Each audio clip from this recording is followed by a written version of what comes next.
Et salut tout le monde, ici Avantbase Gaming, on se retrouve pour une nouvelle vidéo. En effet, sur cette vidéo, on va parler des prochaines mises à jour, donc c'est-à-dire du prochain contenu qui sera ajouté à Duelings, donc au mois de mars 2022. Si vous appréciez mon contenu sur YouTube Duelings ainsi que mon contenu général, n'hésitez pas à vous abonner, à mettre un like si vous avez apprécié cette vidéo, et n'hésitez pas à me dire ce que vous pensez au mois de mai par rapport à Duelings dans les commentaires, et n'hésitez pas à cliquer sur la cloche pour recevoir mes prochaines vidéos. Et dans ce cas, on y va, c'est parti. Et avant ça, on a eu la confirmation de la nouvelle box de Yu-Gi-Oh! Duelings. Bon, ça, j'ai déjà fait une vidéo. Elle sera débloquable à partir du 28 février, potentiellement après l'heure du goûter, comme d'habitude. Donc du coup, voilà. Là, on le sait.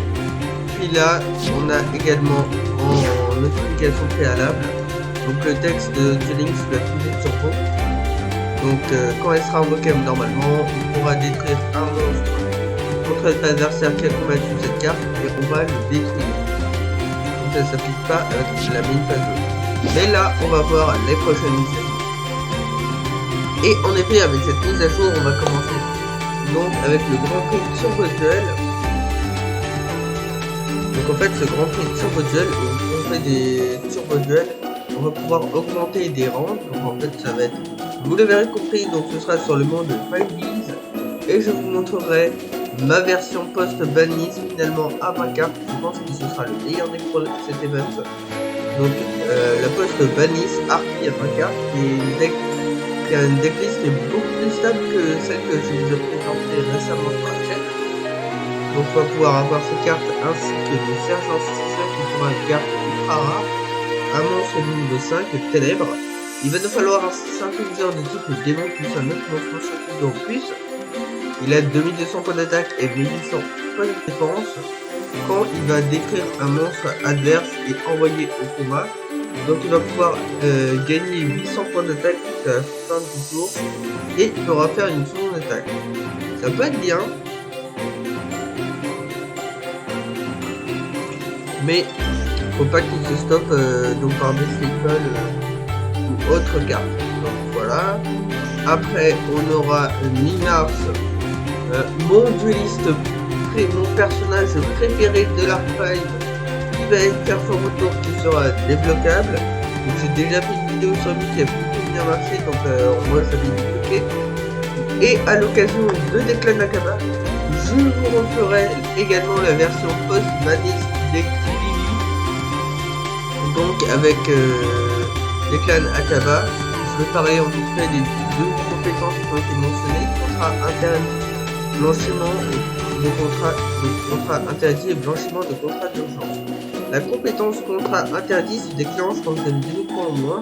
Donc la carte contrat des ténèbres avec le roi des marais, donc on transforme le contrat interdit avec le roi des marais.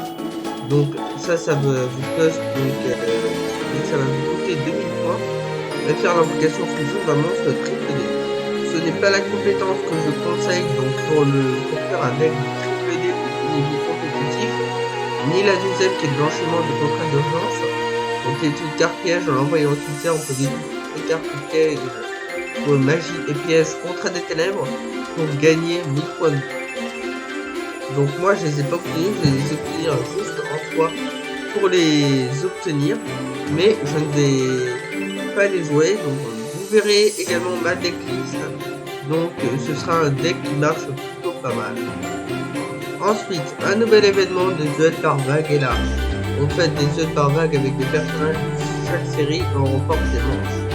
On va pouvoir progresser dans cet événement pour obtenir la nouvelle carte UR Résulté, une carte magie de jeu rapide. Si un monstre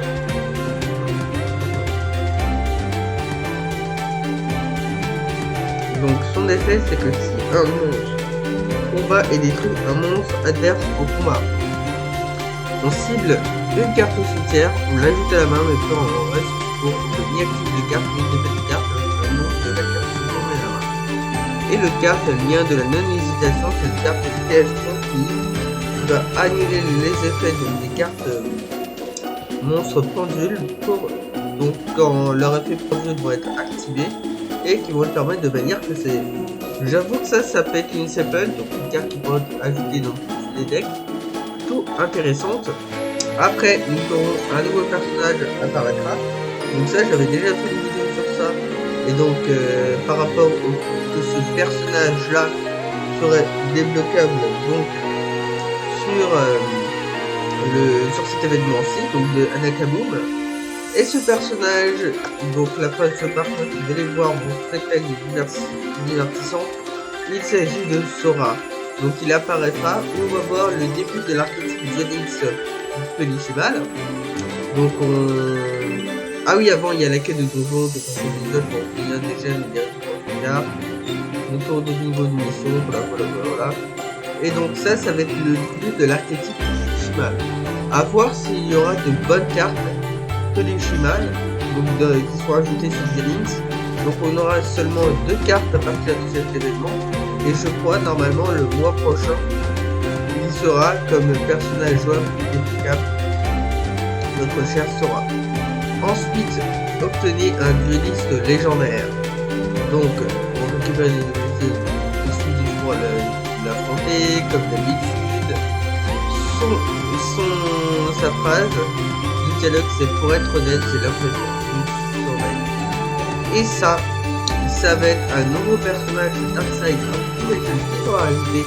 il s'agit de Bakura.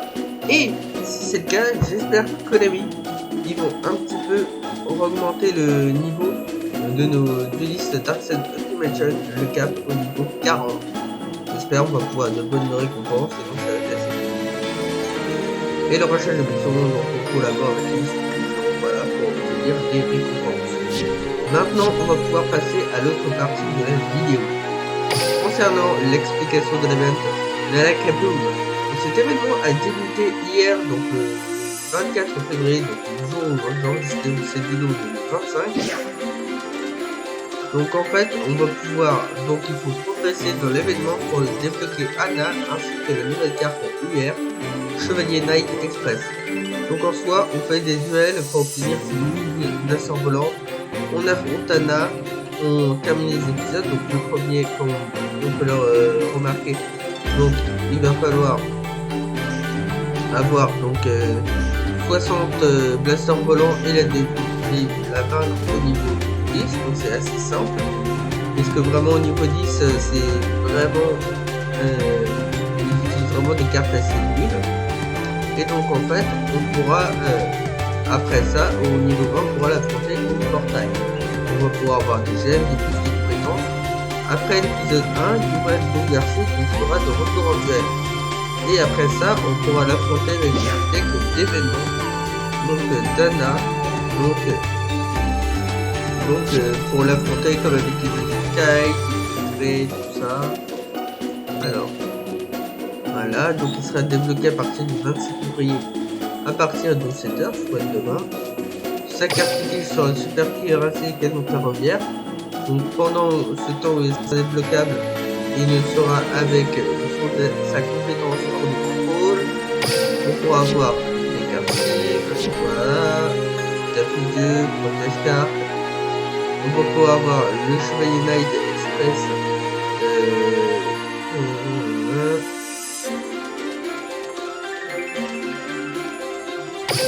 Voilà, qui peut s'invoquer gratuitement. Donc on a quelques cartes pour son deck train. Donc là c'est aujourd'hui j'en ai débloqué. Ça c'est 2 cartes que je vais débloquer. Celle-là je l'ai pas encore débloquée. Bon celle-là c'est maintenant. Donc on va pouvoir avoir hors de contrôle qui ajoute un cœur en présence. Un train imparable qui va nous permettre d'invoquer nos monstres sans sacrifier nos unités. Mais on se va voir. Puisque cette carte super ferroviaire, ça va être une carte qui va pouvoir potentiellement surprendre.